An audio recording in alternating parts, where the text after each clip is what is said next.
வணக்கம். தீம்பாவளி நகரப்படலாம் பாடல் 54. இந்தினை இதழவன் இளமது மலர பந்தினை வனைக்குவர் படிக்குவர் எறிவார் வந்தினை எதிர்க்குவர் மறைக்குவர் நகுவார் சிந்தனை நயனோடு செல்லும் ஒரு பொழுதி. அன்பு நண்பர்களே வணக்கம். தேம்பாவணியில் இரண்டாவது படலமான நகரப்படலத்தில் 54வது பாடலை நாம் பார்க்க இருக்கிறோம். இந்த பாடலும் எவ்வாறு அந்த மக்கள் பொழுதை போக்கிக் கொள்கிறார்கள், இந்த பாடல் பந்து விளையாடி அந்த நகரத்து மக்கள் தங்கள் நேரத்தை போக்கிக் கொள்கிறார்கள் என்று சுட்டி காட்டுகிறது.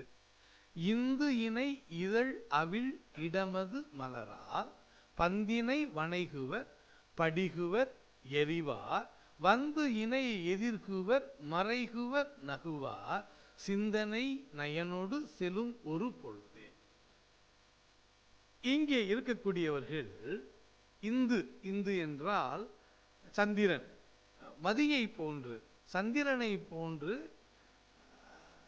சந்திரனுக்கு இணையான இதழ் விரித்த மலர்களை எடுத்து மாலையாக தொடுத்து அதை ஒரு பந்தை போன்று உருவாக்கி அந்த பந்தை ஒருவர் மற்றவருக்கு எரிந்து பிடித்து மகிழ்ந்து விளையாடி கொண்டிருக்கிறார்கள். அதில் ஒரு சிலர் நேரடியாக வந்து பந்தை பிடித்து மீண்டும் எரிகிறார்கள். ஒரு சிலர் மறைந்திருந்து திடீரென வந்து அந்த பந்தை பிடித்து சிரித்து மகிழ்ந்து கொண்டிருக்கிறார்கள். இவ்வாறு அங்கே இருக்கக்கூடிய இளைஞர்கள் ஒன்றாக சேர்ந்து விளையாடி மகிழ்ந்திருக்கிறார்கள். இன்று நாம் எல்லோரும், அதுவும் குறிப்பாக இந்த தலைமுறை, நம் தலைமுறையினர் விளையாடுவதற்காக வெளியே செல்லுவதே இல்லை.